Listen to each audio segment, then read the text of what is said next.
right, good afternoon, everyone. I said good afternoon, everyone. Welcome. Today is a beautiful day. It literally is a beautiful day, but it's also a day to commemorate and celebrate the Reverend Dr. Martin Luther King Jr. My name is attorney Anya Goldsby. I actually reside here in Simsbury, but I'm also one of the commissioners for the state of Connecticut Dr. Martin Luther King Jr. Holiday Commission. And so I just wanted to take a few moments to greet everyone, to say hello, and to welcome you today. It's a beautiful day, but it's also just, I think, one of those moments in time where I think we want to just take a moment and let it sink in. We have so many privileges, and particularly as a Black woman and an attorney in the U.S., here in Connecticut, I can tell you personally that Dr. Martin Luther King has inspired me. He is one of those people that you can't ever forget. His legacy is all around us. One fun fact about me is that when I was in high school, I was actually the drum major of my high school marching band. And so some of you may know one of the famous sermons that Dr. King gave was the drum major instinct. And so I remember hearing that at 16, 17 years old and not really having the same understanding of what it means to me now and today. But one thing that I did get from that is that we all have a drum major instinct within us. We are all leaders and we can all serve. So it's an honor to be before you today, and I will pass the mic to Donna Campbell.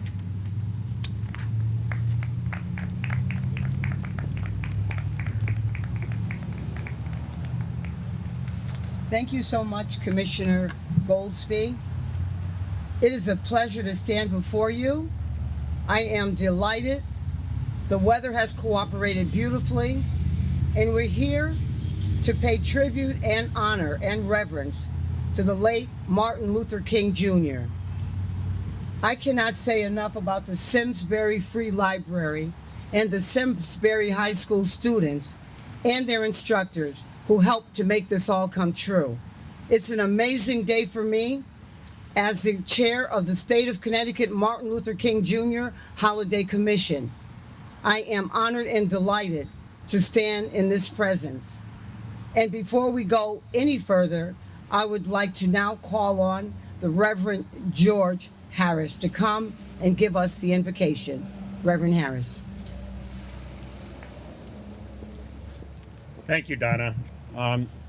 You give a preacher a microphone and we're not going to be content just to say, let us pray. So I often come to these Martin Luther King events. I'm always grateful to be asked, and I always feel a certain both obligation and privilege to make the connection back to First Church of Christ in Simsbury and Dr. King's legacy.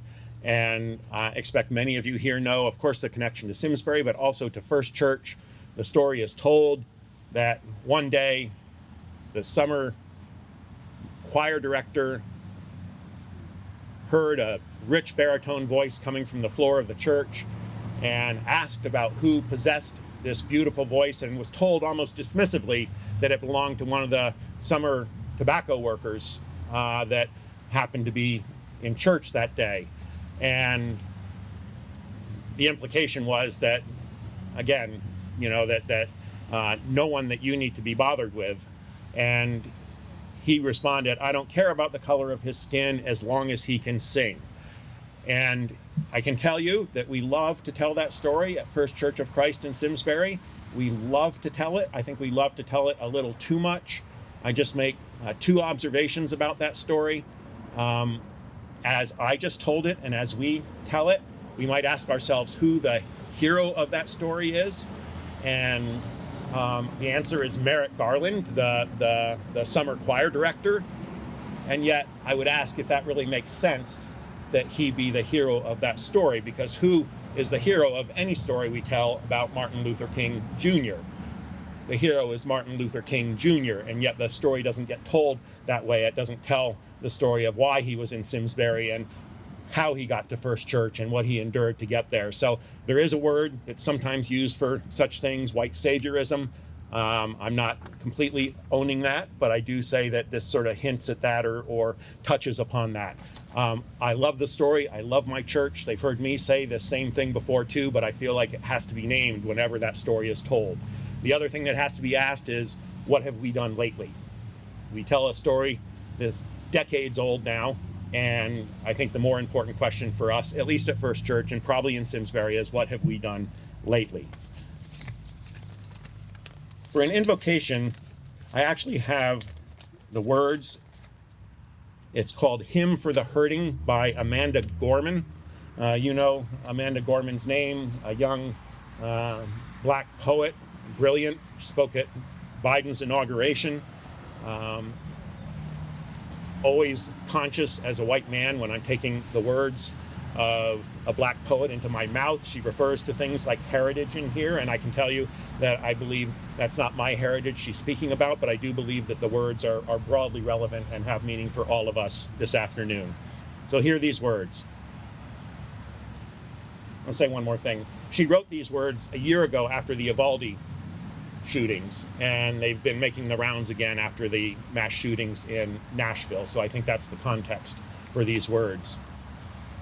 Everything hurts. Our hearts shadowed and strange, minds made muddied and mute. We carry tragedy, terrifying and true, and yet none of it is new. We knew it as home, as horror, as heritage. Even our children cannot be children, cannot be. Everything hurts. It's a hard time to be alive, and even harder to stay that way. We're burdened to live out these days, while at the same time blessed to outlive them. This alarm is how we know we must be altered, that we must differ or die, that we must triumph or try. Thus, while hate cannot be terminated, it can be transformed into a love that lets us live. May we not just grieve, but give. May we not just ache, but act. May our signed right to bear arms never blind our sight from shared harm. May we choose our children over chaos. May another innocent never be lost.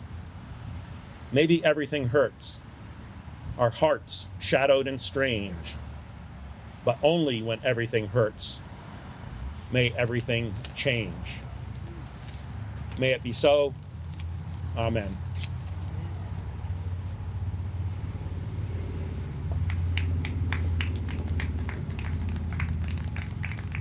Those words absolutely do deserve a round of applause. Thank you, Reverend Harris, for those words. They ring so true. It's an amazing history in Simsbury about Dr. King, and for students to research and come up with so many aspects of his life that are so relevant to our story today, it just makes my heart warm. Thank you again, Reverend Harris. And now I would ask everyone to please stand if you're free to, if you feel like you can. We are now going to listen to Lift Every Voice and Sing, the Negro National Anthem. Lift every voice and sing.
If it weren't such a difficult song to sing for some of you, I'd start it out, but we'll wait.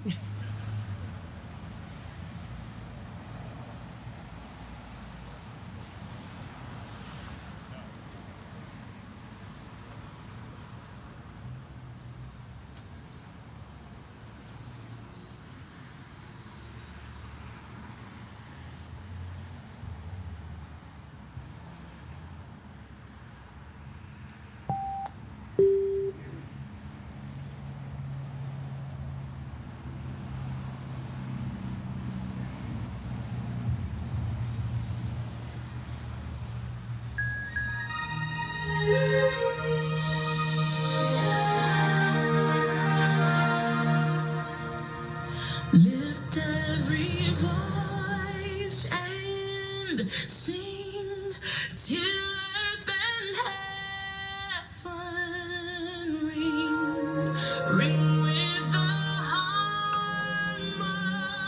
harmonies of liberty. Let our rejoicing rise high as the listening skies. Let it resound loud as the rolling sea.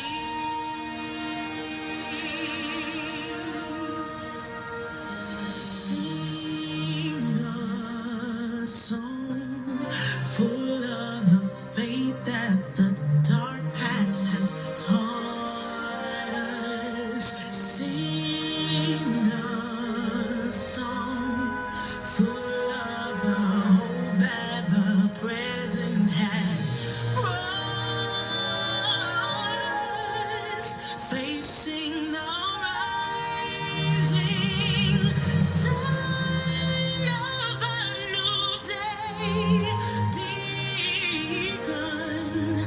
Let us march on till victory is won. God of our wearies, God of our silent tears, Thou who hast brought us from all the way, Thou who hast by Thy might led us into the light. Keep us forever in Thy path, we pray.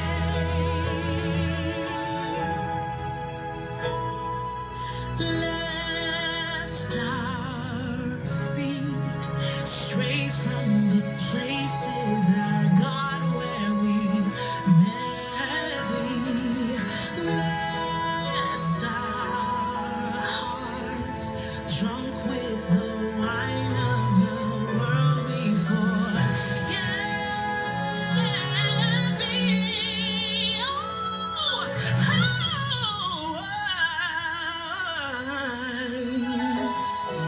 Shadow beneath Thy hand, may we forever stay true to our God, true to our native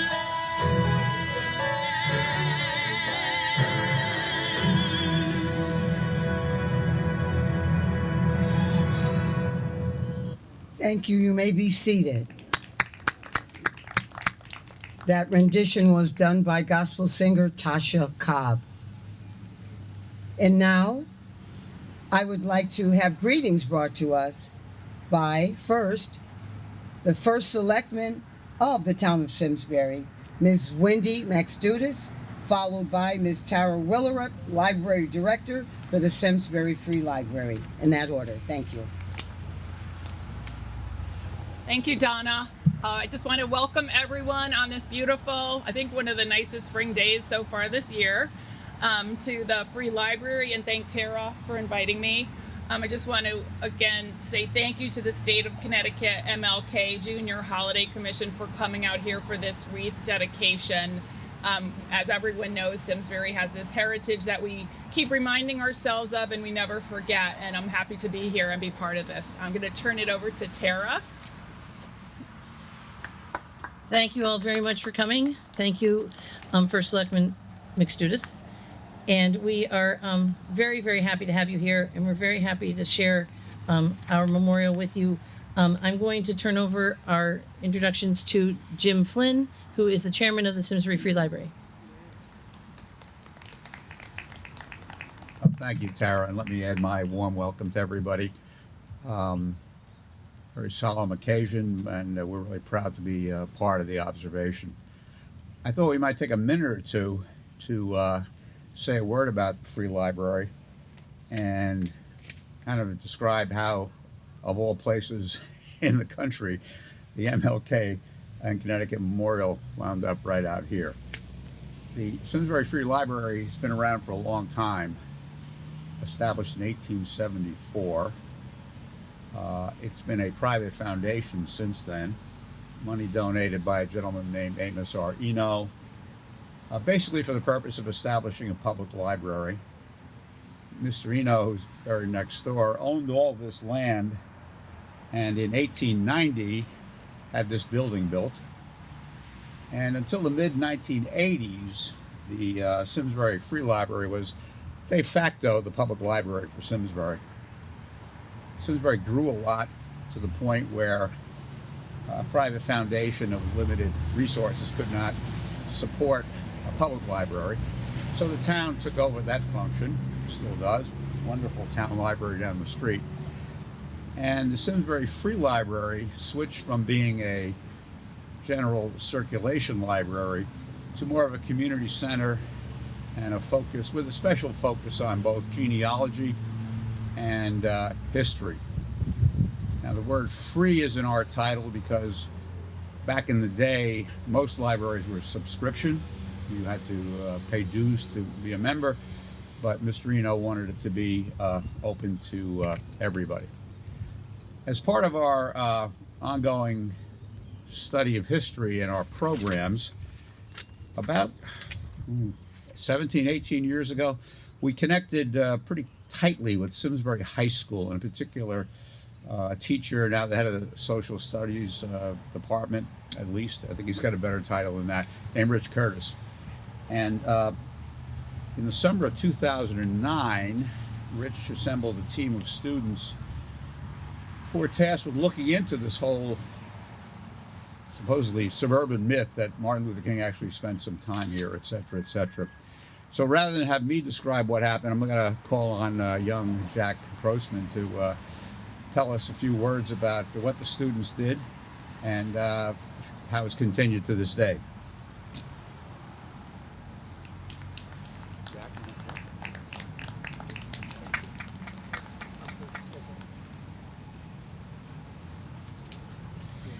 We're very excited to talk about the MLK committee, but before that, on our program is that Mr. Micah Richards is going to come. I'm saying it wrong. Micah Richards is going to come and sing Amazing Grace, and he is headed to practice, so we're very happy to have him here for a moment.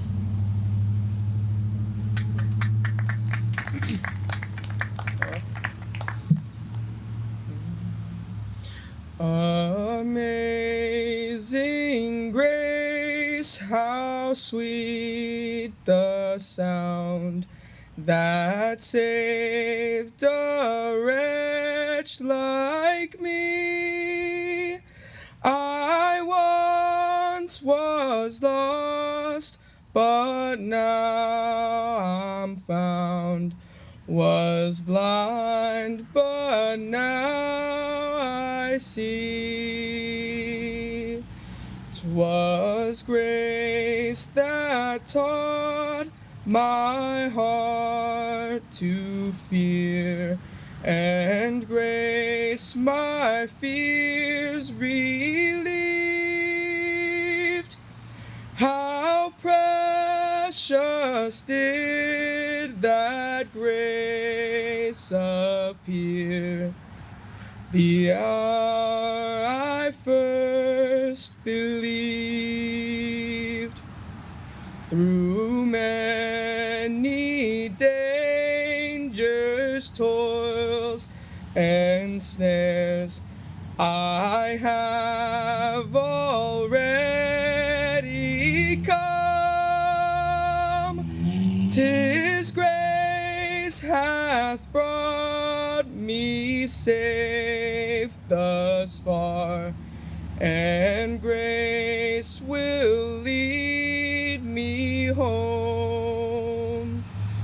When we've been there 10,000 years, bright shining as the sun, we've no less days to sing God's praise than when we'd first begun.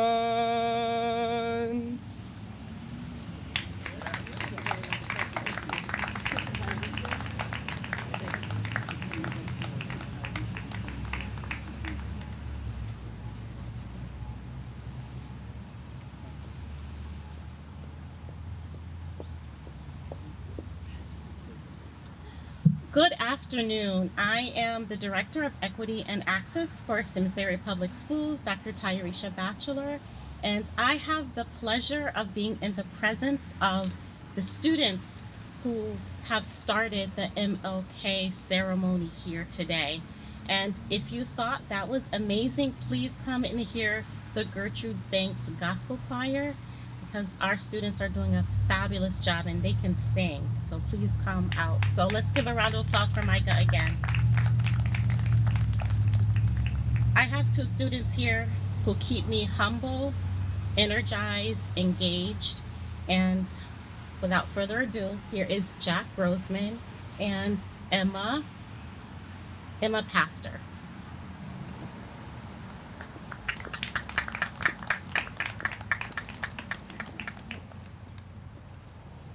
Hello, everyone. Hello. Welcome to the Martin Luther King Jr. and Connecticut Memorial. We are so grateful to have the opportunity to present a memorial to you to commemorate the 55th anniversary of Reverend King's assassination.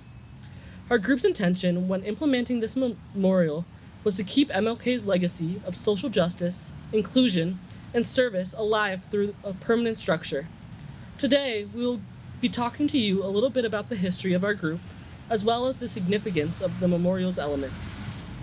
The MLK and CT committee started as a small group of Simsbury High School students in 2010 with the premise of finding proof that Martin Luther King Jr.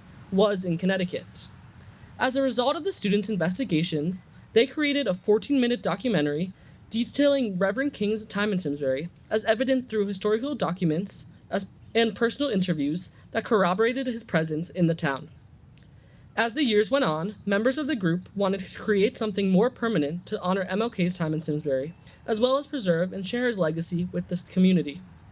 In 2014, the group began fundraising to create the memorial you see in front of you today. Past members of this committee worked closely with Chief Architect Jay Willerup to design every aspect of the memorial to make permanent the intentions of the group's documentary. The bricks in front of the memorial are purposefully multicolored to signify diversity, whether this be the diversity of persons, thoughts, or ideologies. The path is arranged from south to north to illustrate Dr. King's journey to Connecticut in the summers of 1944 and 1947. A brief history of Martin Luther King's life, including his time in Simsbury, is etched on glass panels. The choice to construct the panels out of glass was made with the idea of allowing the words to be open to the community. These panels are set in a foundation of granite, a stone that is native to Atlanta and is meant to symbolize the permanence of Dr. King's words. On each side of the memorial are brown stone pillars, a stone native to Simsbury. As you stand here today, you are standing on a path that Martin Luther King Jr. walked during his time here, and one of the most inspiring things for the students who worked on this project was knowing that Dr. King was just a young man trying to discover what he wanted to be when he grew up, similar to the position that we are in today. We hope this memorial leaves its viewers with the desire to serve their community. As Martin Luther King Jr. once said, "Everybody can be great because everybody can serve."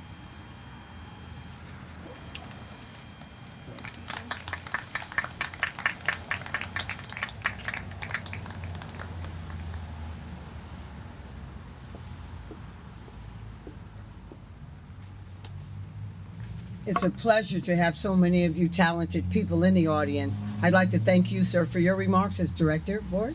I appreciate that. And the riveting solo by Micah, excellent. He did just a fantastic job. And then to have Dr. Batchelor introduce students who were a part of this whole process makes my heart so happy. They did a fabulous job of letting us know the work and the time and the effort they put into keeping Dr. King's dream alive. That's why we're here today, to keep Dr. King's dream alive. So we thank all of you who participated in that and gave us that information that we need most, because so many people to this day do not know that this memorial exists. We're here to get that word out, get it out strong, let them know that it is a part of the Connecticut Freedom Trail. So let's give a big round of applause again to this fabulous, fabulous venture.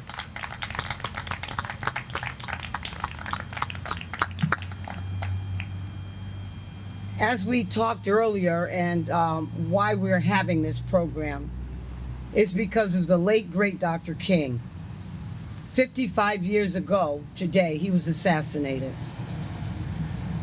The country took a hard hit when he fell to the ground. His memory still lingers in many of our hearts. That's why we're here today. He talked about love, peace, nonviolence, diversity, the things that make us a great nation. And today we honor him. And along with that, he was noted for his excellent sermons and speeches. And one of his most notable speeches, this year, we will celebrate the 60th year of that speech. And that is the I Have a Dream speech. Now, a little background to that speech is that he had something totally planned to say already. But while he was delivering his message, Mahalia Jackson, one of his favorite people, and one of his favorite singers, Micah sang the song Amazing Grace. That was one of his favorite songs. She said, "Rev, tell him about the dream. Tell him about the dream." And that's when the speech became what it is today. I have a dream. And now I would like to introduce to you Angel Wells, who will give us excerpts from the I Have a Dream speech. Come forward, Angel.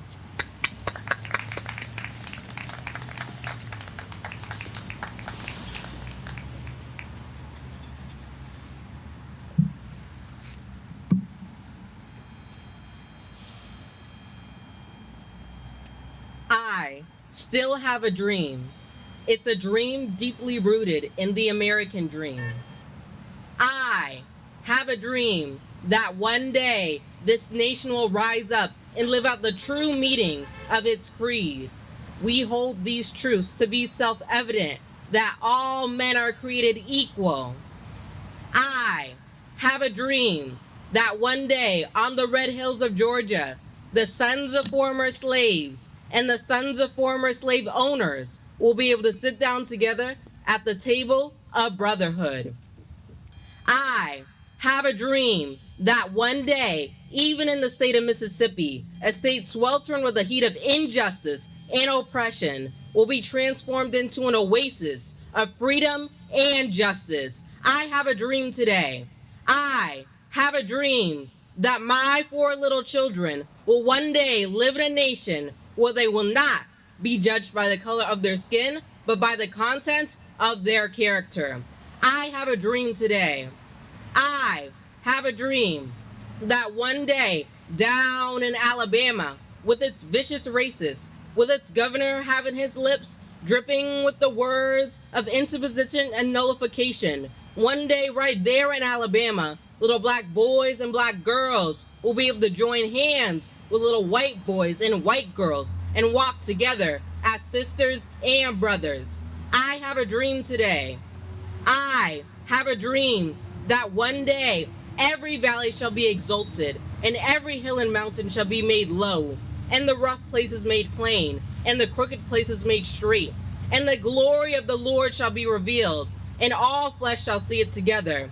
This is our hope.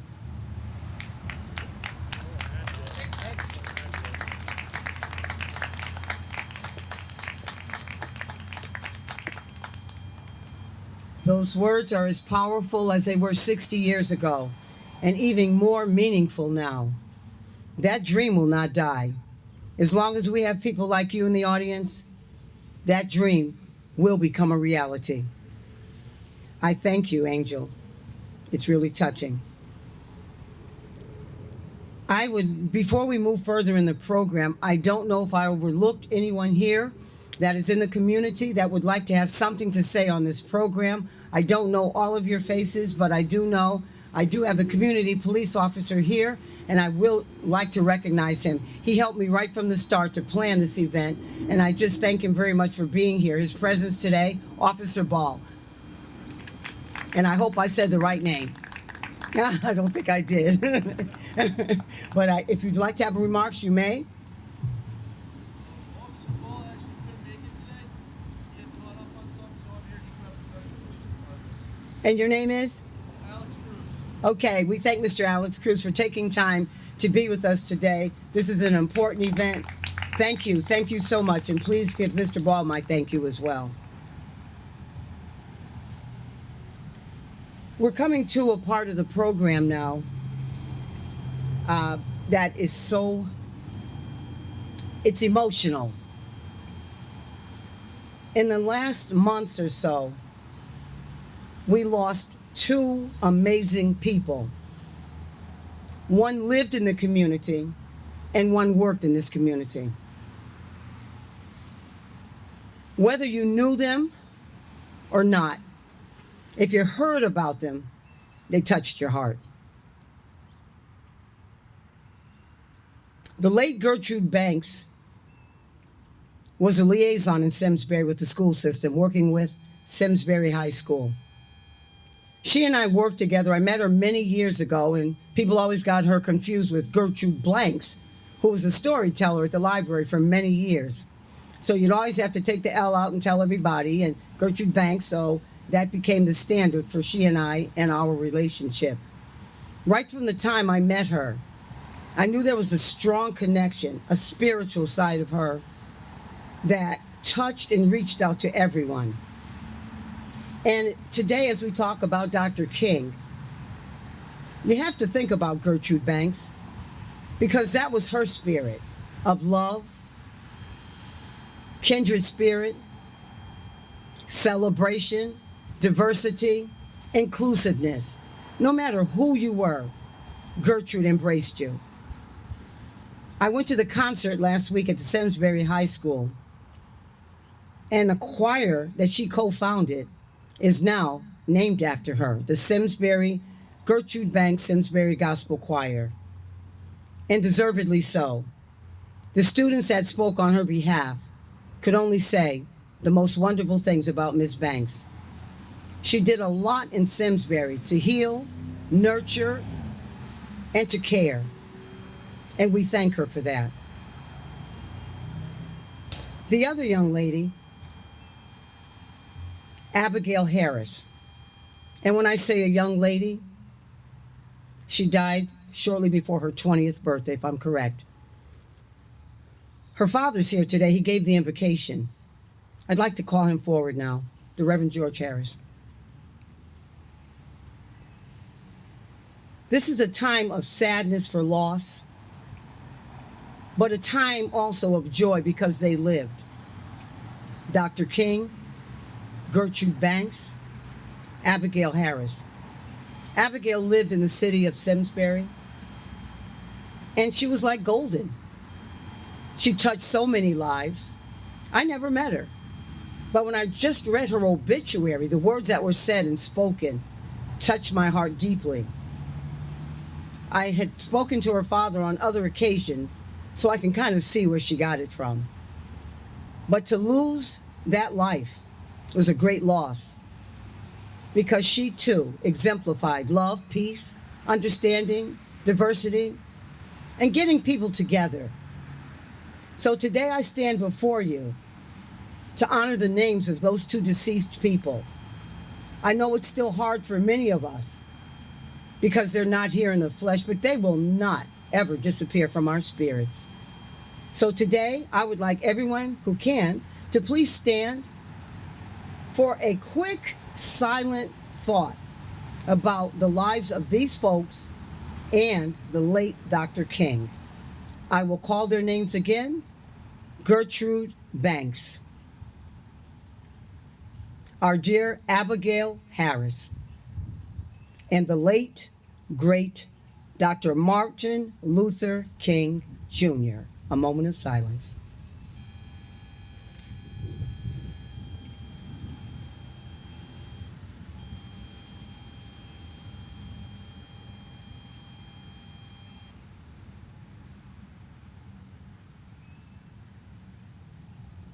You may take your seats.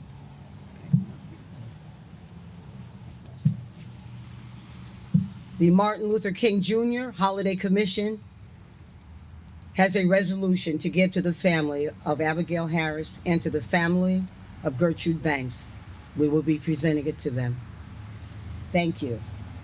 Our program now comes to the wreath laying ceremony, and I'd like to call the state officials who are still here, would they please come forward, including our police representative, to please come over here to the wreath as we go forward. And I would like to have the Reverend Harris come forward as well. Our commissioners that are present, would you please join us?